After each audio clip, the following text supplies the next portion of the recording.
தமிழ் மொழித்துறையில் என்னுடைய நெறிப்படுத்துதலில்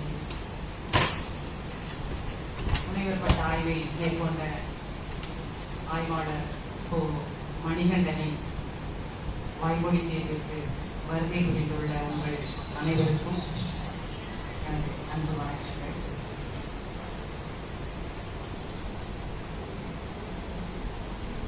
இந்த வாய்மொழி தேர்வை நிகழ்த்த வருகை இருந்துள்ள புறத்தேர்வாளர், தரமணியில் உள்ள உலக தமிழாராய்ச்சி நிறுவனத்தின் சமூகவியல் கலை மற்றும் பண்பாட்டு புலத்தின் இணை பேராசிரியர் மனோழகன் ஐயா அவர்கள் நம்மிடையே வருகை புரிந்துள்ளார். அவரை உங்கள் அனைவரின் சார்பிலும்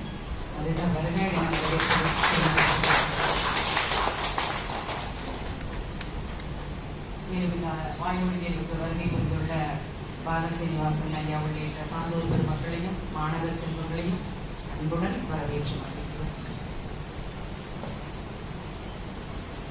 ஆய்வுகள் என்பவை முடிந்த முடிவல்ல.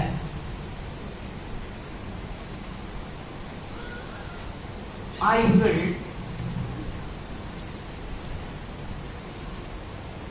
கொண்டு வரும் உண்மைகள் எல்லாம் ஆய்வின் மூலம் நாம்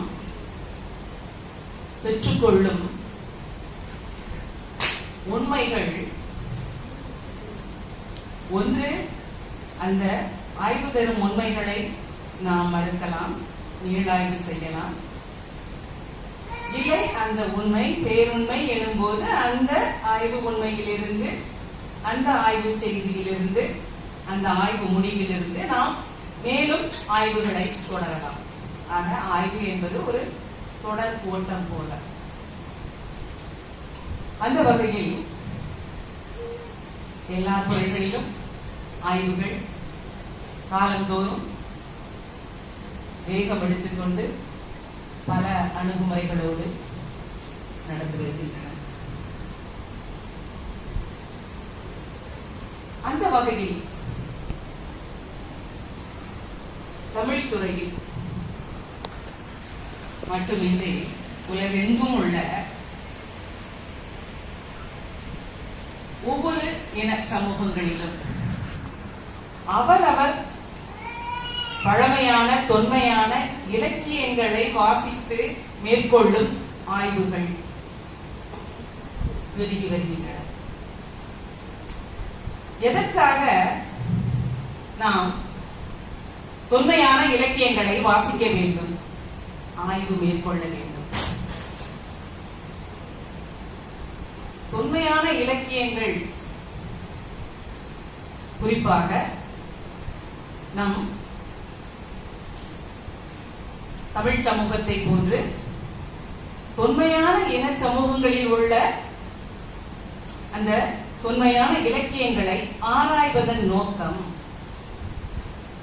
அந்த சமூகத்தின் வரலாற்றை அறிந்து கொள்வதற்காக. ஏன் வரலாற்றை அறிந்து கொள்ள வேண்டும்? இப்படிப்பட்ட ஒரு வினா சுவாமி விவேகானந்தரின் முன் வைக்கப்பட்ட போது அவர் அளித்த பதில், எந்த ஒரு சமூகம் தம்முடைய வரலாற்றை அறிந்து கொள்ளாமல் ஏங்கிக் கொண்டிருக்கிறதோ அந்த சமூகம் கடந்த காலங்களில் பட்ட துன்பங்களை மீண்டும் பெறக்கூடும், பெரும் என்கிறார். ஆக